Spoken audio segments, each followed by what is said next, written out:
गावाची किंवा वस्तीची मीटिंग म्हणजे काय?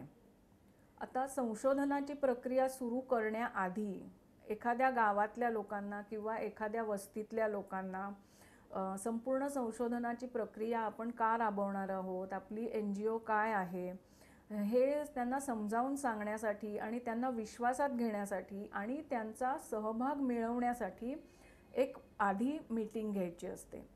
नंतर संशोधन प्रक्रियेच्या शेवटी जे मुद्दे पुढे येतात ते मुद्दे लोकांसमोर मांडण्यासाठी किंवा आपण जो अहवाल बनवतो तो अहवाल लोकांबरोबर शेअर करण्यासाठी एक मीटिंग घ्यायची असते. म्हणजे ह्या दोन मीटिंग्स अतिशय आवश्यक आहेत.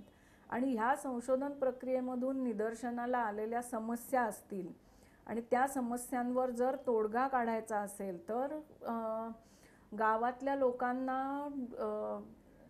आपले जे संशोधक असतात किंवा संस्था असते ती प्रोत्साहन पण देऊ शकते. पण हे प्रत्येक वेळेला होतच असं नाही.